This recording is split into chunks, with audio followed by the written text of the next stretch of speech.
ಒಂದು ಕಡೆ ಯುವ ದಸರಾ ಅಂತ ಮಾಡ್ತಾರೆ, ಎರಡನೆಯದು ಮಹಿಳಾ ದಸರಾ, ಮೂರನೇದು ಮಕ್ಕಳ ದಸರಾ, ನಾಲ್ಕನೇದು ರೈತ ದಸರಾ. ನೋಡಿ, ನಾಲ್ಕು ಹಂತದ ವ್ಯವಸ್ಥೆಯೊಳಗೆ 4 ದಸರಾಗಳು ಇಲ್ಲಿ ಮೇಳೈಸ್ತವೆ. ಮೊಟ್ಟ ಮೊದಲ ಬಾರಿಗೆ ಹೊರ ರಾಜ್ಯದ ಒಂದು ವಿಶೇಷವಾದಂಥ ಲೈಟಿಂಗ್ಸ್ ಅನ್ನು, ಅಂದರೆ ಕೋಲ್ಕತ್ತಾದಿಂದ ಮೂವ್ಮೆಂಟ್ ಲೈಟ್ಸ್ ಅಂತ ಹೇಳ್ತಾರೆ, ರನ್ನಿಂಗ್ ಲೈಟ್ಸ್ ಅಂತ ಹೇಳ್ತಾರೆ, ಆ ಮೂವ್ಮೆಂಟ್ ಲೈಟ್ಸ್ ಅನ್ನ ಅಥವಾ ರನ್ನಿಂಗ್ ಲೈಟ್ ಅನ್ನ ಇಲ್ಲಿ ಅವರು ಅಳವಡಿಸಿಕೊಂಡು ಮೊದಲ ಬಾರಿಗೆ ಈ ಒಂದು ದೀಪಾಲಂಕಾರವನ್ನ ಮಾಡ್ತಾ ಇರೋದು ಈ ವರ್ಷದ ಒಂದು ಮೈಸೂರಿನ ಏನು ಲೈಟಿಂಗ್ಸ್ ಇದೆ ಅದರ ಒಂದು ವಿಶೇಷತೆ ಅಂತ ಹೇಳ್ಬೋದು. ದಸರಾ ಕಾರ್ಯಕ್ರಮಗಳು ಅಂತ ನಾವು ನೋಡಲೇಬೇಕು. ಬಹುಶಃ ಈ 10 ದಿನಗಳ ಕಾಲ ನಡೆಯುವಂಥ ಮೈಸೂರು ದಸರಾದ ಸಂದರ್ಭದಲ್ಲಿ 10 ದಿನಗಳು ಕೂಡ ವಿಭಿನ್ನವಾದಂಥ ಕಾರ್ಯಕ್ರಮಗಳು ನಡೀತವೆ. ಈ ದಸರಾ ಅನ್ನುವಂಥ ಒಂದು ಪದವನ್ನೇ ಇಟ್ಕೊಂಡು ನೀವು ನೋಡ್ಬೋದು, ಒಂದು ಕಡೆ ಯುವ ದಸರಾ ಅಂತ ಮಾಡ್ತಾರೆ, ಎರಡನೆಯದು ಮಹಿಳಾ ದಸರಾ, ಮೂರನೇದು ಮಕ್ಕಳ ದಸರಾ, ನಾಲ್ಕನೇದು ರೈತ ದಸರಾ. ನೋಡಿ, ನಾಲ್ಕು ಹಂತದ ವ್ಯವಸ್ಥೆಯೊಳಗೆ 4 ದಸರಾಗಳು ಇಲ್ಲಿ ಮೇಳೈಸ್ತವೆ.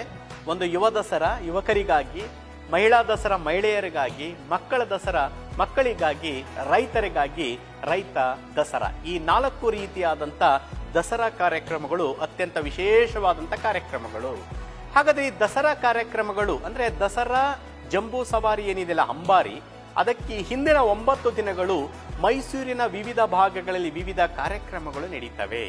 ಸರ್, ಅದೇನು ಹಾಗಾದ್ರೆ ವಿವಿಧ ಕಾರ್ಯಕ್ರಮಗಳು ಅಂತಂದಾಗ, ನಿಮ್ಮೆಲ್ಲರಿಗೂ ಗೊತ್ತಿರುವಂತೆ ಈ 9 ದಿನಗಳ ಮೈಸೂರು ದಸರಾ ಸಂದರ್ಭದಲ್ಲಿ ಮೈಸೂರು ನಗರದ ವಿವಿಧ ಭಾಗಗಳಲ್ಲಿ ನಡೆಯುವಂತ ಕಾರ್ಯಕ್ರಮಗಳು ಎಲ್ಲಿಂದ ಪ್ರಾರಂಭವಾಗುತ್ತೆ ಅಂದ್ರೆ, ಮೈಸೂರಿನ ಅತ್ಯಂತ ಯುವ ಜನರನ್ನ ಸೆಳೆಯುವಂತ ಯುವ ಸಂಭ್ರಮ ಸರಿಸುಮಾರು 10 ದಿನಗಳ ಕಾಲ ನಡೆಯುವಂತ, ಅಂದ್ರೆ ನಾವು ಮೈಸೂರಿನ ಮಾನಸ ಗಂಗೋತ್ರಿಯ ಓಪನ್ ಏರ್ ಥಿಯೇಟರ್ ಅಂತ ಏನ್ ಹೇಳ್ತೀವಲ್ಲ, ಬಯಲು ರಂಗಮಂದಿರ ಅಂತ, ಅಲ್ಲಿ 10 ದಿನ ಯುವ ಜನರನ್ನ ಉಚ್ಚೆಬ್ಬಿಸುವಂತ ಯುವ ಸಂಭ್ರಮದಿಂದ ನಡೆದು ಇನ್ನೇನು ಯುವ ಸಂಭ್ರಮ ಕೊನೆ ಆಗ್ತಾ ಇದ್ದಂಗೆ ನಾವು ನೆಕ್ಸ್ಟ್ ನೋಡ್ತಕ್ಕಂಥದ್ದು ಯುವ ದಸರಾ. 4 ರಿಂದ 5 ದಿನಗಳ ಕಾಲ ಮೈಸೂರಿನ ಹೊರಭಾಗದ ದೇವಲಾಪುರ, ಈ ಮೈಸೂರಿನ ಹೊರಭಾಗದ ಉತ್ತನಹಳ್ಳಿ ಸಮೀಪ ಬರುವಂತ ದೇವಲಾಪುರ ಅನ್ನುವಂಥ ಊರೇನಿದೆ, ಆ ಊರಿನ 100 ಎಕರೆ ವಿಸ್ತಾರವಾದಂಥ ಒಂದು ಪ್ರದೇಶದಲ್ಲಿ 4 ರಿಂದ 5 ದಿನಗಳ ಕಾಲ ಸರಿಸುಮಾರು 1 ಲಕ್ಷದಷ್ಟು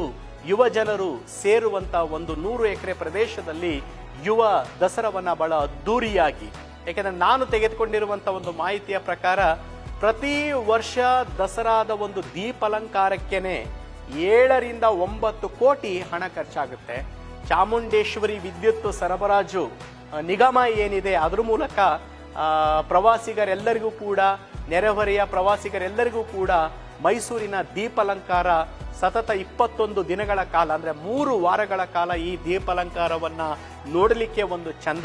ಇಂಥ ಒಂದು ದೀಪಾಲಂಕಾರಕ್ಕೆನೆ ಸರ್ಕಾರ 7 ರಿಂದ 9 ಕೋಟಿ ಖರ್ಚು ಮಾಡಿದ್ರೆ, ಇಂಥ ಒಂದು ಯುವ ದಸರಾಕ್ಕೆ ನಿಮಗೆ ಗೊತ್ತಿದೆ ಅತ್ಯದ್ಭುತವಾದಂತ, ಅಂದ್ರೆ ರಾಷ್ಟ್ರ ಮಟ್ಟದಲ್ಲಿ ಪ್ರಚಾರ ಆಗಿರ್ತಕ್ಕಂಥ ಕೆಲವು ಗಾಯಕರನ್ನ, ಅಂದ್ರೆ ಹಾಲಿವುಡ್ ಗಾಯಕರು ಇರ್ಬೋದು, ಬಾಲಿವುಡ್ ಗಾಯಕರು ಇರ್ಬೋದು, ಸ್ಯಾಂಡಲ್ವುಡ್ ಸುಪ್ರಸಿದ್ಧ ಗಾಯಕರನ್ನ ಆಹ್ವಾನ ಮಾಡಬೇಕು ಅಂದ್ರೆ ಇಲ್ಲೂ ಕೂಡ ಸರಿಸುಮಾರು ಒಂದು 14 ರಿಂದ 15 ಕೋಟಿ, ಅಂದ್ರೆ ಬಹುಶಃ ಇಡೀ ದಸರಾದಲ್ಲಿ ಅತಿ ಹೆಚ್ಚು ಹಣವನ್ನ ಸರ್ಕಾರ ಖರ್ಚು ಮಾಡ್ತಾ ಇರುವಂತಹ ವಿಭಾಗಗಳಲ್ಲಿ ಯುವ ದಸರಾವು ಕೂಡ ಒಂದು. ಕನಿಷ್ಠ ಈ ಒಂದು 14 ರಿಂದ 15 ಕೋಟಿ ಹಣವನ್ನ ಯುವ ದಸರಾಗೆ ಖರ್ಚು ಮಾಡಿ ಬಹಳ ಅದ್ದೂರಿಯಾಗಿ 5 ದಿನಗಳ ಕಾಲ ಯುವಕರಿಗೆ ಅಂತಾನೆ ಈ ಒಂದು ಕಾರ್ಯಕ್ರಮವನ್ನ ಮೈಸೂರಿನ ಹೊರಭಾಗದಲ್ಲಿ ನಡೆಸ್ತಾರೆ. ಯಾಕೆಂದ್ರೆ ಇದಕ್ಕೂ ಮೊದಲು ಈ ಒಂದು ಯುವ ದಸರಾವನ್ನ ನಮ್ಮ ಮೈಸೂರಿನ ಮಹಾರಾಜ ವಿಶಾಲವಾದಂಥ ಒಂದು ಮೈದಾನ ಪ್ರದೇಶದಲ್ಲಿ ನಡೆಸ್ತಾ ಇದ್ರು. ಆದರೆ ಕಿಕ್ಕಿರಿದ ಜನಸ್ತೋಮ, ಅಲ್ಲಿ ಸ್ಥಳಾವಕಾಶ ಹೆಚ್ಚು ಆಗೋದಿಲ್ಲ, ಜಾಗ ಇಲ್ಲ ಅನ್ನೋ ಕಾರಣಕ್ಕೆ ಅದನ್ನು ಉತ್ತನಹಳ್ಳಿ ಸಮೀಪದ ದೇವಲಾಪುರಕ್ಕೆ ಶಿಫ್ಟ್ ಮಾಡಿದ್ದಾರೆ. ಬಹಳ ಅತ್ಯದ್ಭುತವಾಗಿ ಆ ಒಂದು ಕಾರ್ಯಕ್ರಮ ಕಳೆದ ಒಂದು 2-3 ವರ್ಷಗಳಿಂದ ಮೂಡಿ ಬರ್ತಾ ಇದೆ. ಬಹುಶಃ ಅದು ಹಾಗೆ ಮುಂದುವರಿಯೋದು ಸೂಕ್ತ ಅಂತ ನನ್ನ ವೈಯಕ್ತಿಕ ಅಭಿಪ್ರಾಯ. ಅದ್ರ ಜೊತೆಗೆ ಆಹಾರ ಮೇಳ, ಏನು ಆಹಾರ ಪ್ರಿಯರಿದ್ದಾರೆ ಅವರಿಗೆ ಶುದ್ಧ ಸಸ್ಯಾಹಾರ ಇರ್ಬೋದು, ಶುದ್ಧ ಮಾಂಸಾಹಾರ ಇರ್ಬೋದು, ಎರಡೂ ಬಗೆಯ ಖಾದ್ಯಗಳು, ಸಿಹಿ ತಿನಿಸುಗಳು, ಖಾರ ತಿನಿಸುಗಳು ಸಿಗುವಂತ ಸರಿಸುಮಾರು ಒಂದು 8-10 ದಿನಗಳ ಒಂದು ಆಹಾರ ಮೇಳವು ಕೂಡ ಈ ದಸರಾ ಸಂದರ್ಭದ ಒಂದು ಆಕರ್ಷಣೆಯಾಗಿರುತ್ತೆ. ಅದನ್ನ ಬಿಟ್ರೆ ನಾವು ವಸ್ತು ಪ್ರದರ್ಶನ, ಬಹುಶಃ ನಿಮಗೆ ಗೊತ್ತಿದೆ ದಸರಾದ ಉದ್ಘಾಟನೆ ಆಗುವಂತ ದಿನದಂದೇ ಹಲವಾರು ಉದ್ಘಾಟನೆಗಳಾಗ್ತವೆ. ಅದರಲ್ಲಿ ನಾವು ನೋಡುವಂತ ಎಕ್ಸಿಬಿಷನ್ ಇರ್ಬೋದು, ವಸ್ತು ಪ್ರದರ್ಶನ ಅವತ್ತು ಇನಾಗ್ರೇಷನ್ ಆಗುತ್ತೆ. ಫ್ಲವರ್ ಎಕ್ಸಿಬಿಷನ್ ಕೂಡ ಅವತ್ತು ಉದ್ಘಾಟನೆ ಆಗುತ್ತೆ, ಆಹಾರ ಮೇಳ ಅವತ್ತು ಉದ್ಘಾಟನೆ ಆಗುತ್ತೆ, ಕುಸ್ತಿ ಪಂದ್ಯಾವಳಿಗಳು ಅವತ್ತು ಉದ್ಘಾಟನೆ ಆಗುತ್ತೆ. ಅದರ ಜೊತೆಗೆ ಸಂಗೀತ ನೃತ್ಯ ಕಾರ್ಯಕ್ರಮಗಳು ನಮ್ಮ ಜಗನ್ಮೋಹನ ಅರಮನೆ ಇರ್ಬೋದು, ನಮ್ಮ ಮೈಸೂರಿನ ಅಂಬಾವಿಲಾಸ ಅರಮನೆಯಲ್ಲಿರ್ಬೋದು. ಅದ್ರ ಜೊತೆಗೆ ನಾವು ರಂಗಾಚಾರ್ಲು ಟೌನ್ ಹಾಲ್ ಇದೆ, ಅಲ್ಲಿಯೂ ಕೂಡ ಉದ್ಘಾಟನೆ ಆಗ್ತವೆ. ಇದ್ರ ಜೊತೆಗೆ ಚಲನಚಿತ್ರೋತ್ಸವವೂ ಕೂಡ ಅವತ್ತೇ ಆರಂಭ ಆಗುತ್ತೆ. ನಾನು ಆಗ್ಲೇ ಹೇಳಿದೆ, ಅದು ಮಕ್ಕಳ ದಸರಾದಿಂದ ಹಿಡಿದು, ಯುವ ದಸರಾದಿಂದ ಹಿಡಿದು, ಮಹಿಳಾ ದಸರಾದಿಂದ ಹಿಡಿದು, ರೈತ ದಸರಾದವರೆಗೂ ಕೂಡ ಎಲ್ಲವೂ ಕೂಡ ಸಾಂಗೋಪಸಾಂಗವಾಗಿ ಮತ್ತೆ ಇಡೀ ಮೈಸೂರೇ ಆ ದಸರಾ ಉದ್ಘಾಟನೆಯ ದಿನ ಮಧುವಣಗಿತ್ತಿಯಂತೆ ಅತ್ಯದ್ಭುತವಾದಂಥ ವರ್ಣರಂಜಿತವಾದಂಥ ದೀಪಾಲಂಕಾರದಿಂದ ಕಂಗೊಳಿಸ್ತಾ ಇರುತ್ತೆ. ನಾನು ಆಗ್ಲೇ ಹೇಳಿದೆ, ನಮ್ಮ ಮೈಸೂರಿನ ಚಾಮುಂಡೇಶ್ವರಿ ವಿದ್ಯುತ್ ಸರಬರಾಜು ನಿಗಮದಿಂದ ಪ್ರತಿ ವರ್ಷ ಬಹಳ ಅತ್ಯದ್ಭುತವಾದಂಥ ವಿಭಿನ್ನವಾದಂಥ ದೀಪಾಲಂಕಾರವನ್ನ ಮಾಡ್ತಾ ಇದ್ದಾರೆ ಅಂತಂದು.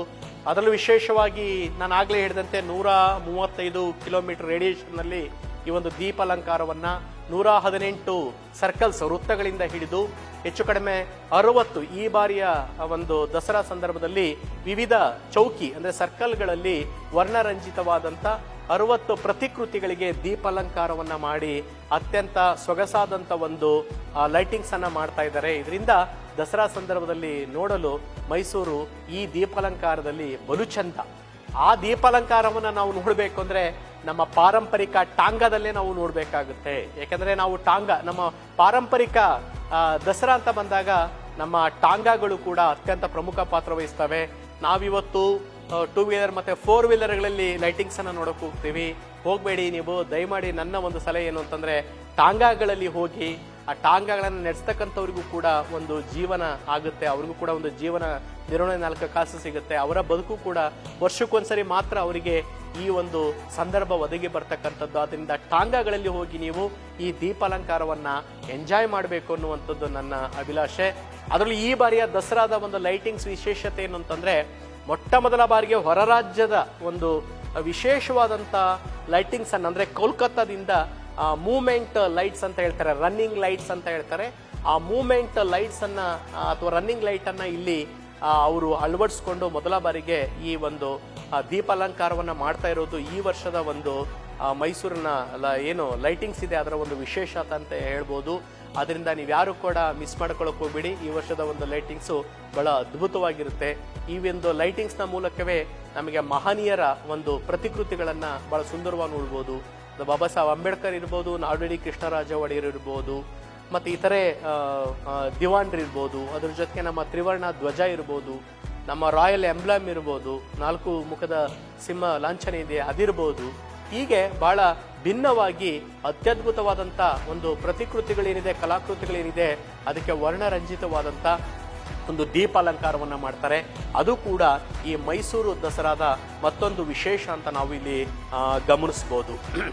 ಇದ್ರ ಜೊತೆಗೆ ನಾವು ಪಾರಂಪರಿಕ ಅಂತ ಬಂದ ನನಗೆ ನೆನಪಾಯ್ತಿಲ್ಲಿ ಈ ದಸರಾ ಹಬ್ಬ ನಡೆಯುವಂತ ಒಂದು ಸಂದರ್ಭದಲ್ಲೇ ನಾವು ಈ ಏನು ಉದ್ಘಾಟನೆ ಆಗುತ್ತೆ ಈ ದಿನದಿಂದ ನಾವು ಪಾರಂಪರಿಕ ನಡಿಗೆ, ಪಾರಂಪರಿಕ ಉಡಿಗೆ, ಪಾರಂಪರಿಕ ನಡಿಗೆ ಮತ್ತೆ ಪಾರಂಪರಿಕ ಉಡಿಗೆ ಆಯ್ತಾ, ಮತ್ತೆ ಪಾರಂಪರಿಕ ಊಟ, ಪಾರಂಪರಿಕ ನಡಿಗೆ, ಪಾರಂಪರಿಕ ಉಡಿಗೆ ಮತ್ತೆ ಪಾರಂಪರಿಕ ಊಟ.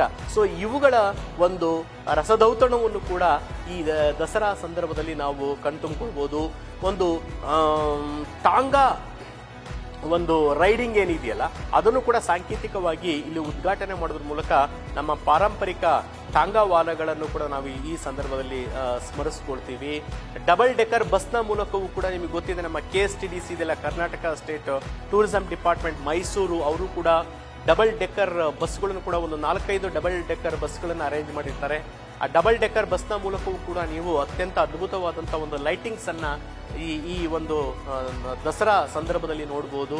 ನಮ್ಮ ಮುಖ್ಯಮಂತ್ರಿಗಳು ಮನಸ್ಸು ಮಾಡಿ ಈಗ 21 ದಿನಗಳವರೆಗೂ ಕೂಡ ಲೈಟಿಂಗ್ಸ್ ಇರಲಿ ಅಂತ ಹೇಳಿದರೆ ಹೆಚ್ಚು ಕಡಿಮೆ 3 ವಾರ ನಾವು ಈ ಲೈಟಿಂಗ್ಸ್ ಅನ್ನ ಕಣ್ತುಂಬಿಕೊಳ್ಬೋದು. ಅದರಿಂದ ಒಮ್ಮೆಲೇ ದಸರಾ ದಿನ ಅಥವಾ ಅದರ ಹಿಂದಿನ ದಿನ ನೀವು ಯಾರು ಆತರ ಪಡಬೇಡಿ. ದಸರಾ ನಂತರವೂ ಕೂಡ ಕೆಲವು ದಿನಗಳು ಕಳೆದ್ರೆ ಅತ್ಯಂತ ಶಾಂತ ಚಿತ್ತದಿಂದ ಯಾವುದೇ ಕ್ರೌಡ್ ಇಲ್ದೇನೆ ನಾವು ಅದನ್ನ ಎಂಜಾಯ್ ಮಾಡ್ಬೋದು. ಆ ಲೈಟಿಂಗ್ಸ್ ಅನ್ನ ಅದನ್ನ ನೀವೆಲ್ಲರೂ ನೋಡಿ ಖುಷಿ ಪಡಿ ಅಂತ ನಾನು ಕೇಳ್ಕೊಳ್ತೀನಿ. ಇನ್ನ ಜಂಬೂ ಸವಾರಿಯ ದಿನ ನಾವು ನೋಡುವಂತ ಮತ್ತೊಂದು ಆಕರ್ಷಣೆ ಏನು ಅಂತಂದ್ರೆ ಜಂಬೂ ಸವಾರಿಯ ಮುಂಭಾಗದಲ್ಲಿ ಮೊದಲು ತೆರಳುವಂತ ಕಲಾ ತಂಡಗಳು ಮತ್ತು ಸ್ತಬ್ಧ ಚಿತ್ರಗಳು. ಏಕೆಂದ್ರೆ ನಾಡಿನ ಮುಖ್ಯಮಂತ್ರಿಗಳು ನಂದಿ ಧ್ವಜವನ್ನ ಪೂಜೆ ಮಾಡುವುದರ ಮೂಲಕ, ಏಕೆಂದ್ರೆ ನಂದಿ ಧ್ವಜದ ಪೂಜೆ ಇಲ್ಲದೇನೆ ನಮ್ಮ ಅಂಬಾರಿ ಹೊರಡಲು ಸಾಧ್ಯವಿಲ್ಲ. ಆದ್ರಿಂದ ಮೊದಲಿಗೆ ನಮ್ಮ ಸಾಂಪ್ರದಾಯಿಕ ನಂದಿ ಧ್ವಜದ ಪೂಜೆ ಏನಿದೆ ಅದನ್ನ ನೆರವೇರಿಸ್ತಾರೆ. ಆ ನಂದಿ ಧ್ವಜ ಪೂಜೆ, ಏಕೆಂದ್ರೆ ಮಲ್ಲೇಶಯ್ಯ ಎಂಬ ಹೆಸರಿನ ಈ ಒಂದು ಕುಟುಂಬ ಏನಿದೆ, ಪರಿವಾರ ಏನಿದೆ ಮೈಸೂರಲ್ಲಿ, ಆ ಮಲ್ಲೇಶಯ್ಯನವರ ಕುಟುಂಬ ಹಲವಾರು ವರ್ಷಗಳ ಕಾಲ ಈ ನಂದಿ ಧ್ವಜವನ್ನು ಹೊರುವಂತ ಒಂದು ಪವಿತ್ರವಾದಂಥ ಕೆಲಸವನ್ನ, ಸಾಂಪ್ರದಾಯಿಕ ಒಂದು ಏನಂತ ಹೇಳ್ಬೋದು ಕೆಲಸವನ್ನ ಅವರು ಮಾಡ್ತಾ ಬಂದಿದ್ದಾರೆ. ಅವರಿಗೂ ಕೂಡ ನಾವು ಈ ಸಂದರ್ಭದಲ್ಲಿ ಅವ್ರನ್ನ, ಆ ಕುಟುಂಬ ಪರಿವಾರದವ್ರನ್ನ ನಾವು ನೆನೆಸ್ಕೊಳ್ಬೇಕಾಗುತ್ತೆ. ನಂದಿ ಧ್ವಜ ಪೂಜೆಯ ಮೂಲಕ ನಿಮಗೆ ಜಂಬೂ ಸವಾರಿಗೆ 21 ಕುಶಾಲು ತೋಪುಗಳ ಮೂಲಕ ಚಾಲನೆ ಸಿಗ್ತಕ್ಕಂಥದ್ದು. ಜಂಬೂ ಸವಾರಿಗಿಂತ ಮುಂಚೆ ಮೊದಲು ಹೊರತಕ್ಕಂಥದ್ದು 10 ಹಲವು ಕಲಾ ತಂಡಗಳು. ಬಹುಶಃ ನಿಮಗೆ ಗೊತ್ತಿದೆ, ನಮ್ಮ ಭಾರತ ವೈವಿಧ್ಯತೆಯಲ್ಲಿ ಏಕತೆಯವಾದಂಥ ದೇಶ. ಇಲ್ಲಿ ಒಂದು ಕಡೆ ನಮ್ಮ ಧರ್ಮ, ನಮ್ಮ ಸಂಸ್ಕೃತಿ, ನಮ್ಮ ಇತಿಹಾಸ, ನಮ್ಮ ಪರಂಪರೆಯನ್ನ ಪ್ರತಿ ಒಂದು ಎಳೆಯಲ್ಲೂ ಕೂಡ ನಮ್ಮ ಲೋಕಕ್ಕೆ ಅದನ್ನು ಸಾಬೀತು ಮಾಡ್ತಕ್ಕಂಥದ್ದು, ಪ್ರದರ್ಶನ ಮಾಡ್ತಕ್ಕಂಥದ್ದು ಈ ಕಲಾ ತಂಡಗಳು. ಈ ಕಲಾ ತಂಡಗಳಲ್ಲಿ ಒಂದು ಕಡೆ ಜಾನಪದ ಹಿನ್ನೆಲೆಯಿಂದ ಬಂದಂಥ ಕಲಾ ತಂಡಗಳಿರ್ತವೆ, ಲಾವಣಿಯ ಹಿನ್ನೆಲೆಯಿಂದ ಬಂದಂಥ ಕಲಾ ತಂಡಗಳು, ಹರಿಕಥೆಯ ಹಿನ್ನೆಲೆಯಲ್ಲಿ ಬಂದಂಥ ಕಲಾ ತಂಡಗಳು, ಯಕ್ಷಗಾನದ ಹಿನ್ನೆಲೆಯಲ್ಲಿ ಬಂದಂಥ ಕಲಾ ತಂಡಗಳು, ಹೀಗೆ ವಿವಿಧ ಧಾರ್ಮಿಕ ನೆಲೆಗಟ್ಟುಗಳು, ಮಜಲುಗಳಲ್ಲಿ ಬಂದಂಥ ಅದ್ಭುತವಾದಂಥ ಕಲಾ ತಂಡಗಳನ್ನ ನಾವಿಲ್ಲಿ ಆಸ್ವಾದಿಸಬಹುದು. ಹೆಚ್ಚು ಕಡಿಮೆ ಒಂದು 50ರಿಂದ ಹಿಡಿದು 100ಕ್ಕೂ ಹೆಚ್ಚು ಕಲಾ ತಂಡಗಳು ಪ್ರತಿ ವರ್ಷ ಈ ದಸರಾ ಸಂದರ್ಭದಲ್ಲಿ ಭಾಗವಹಿಸ್ತವೆ.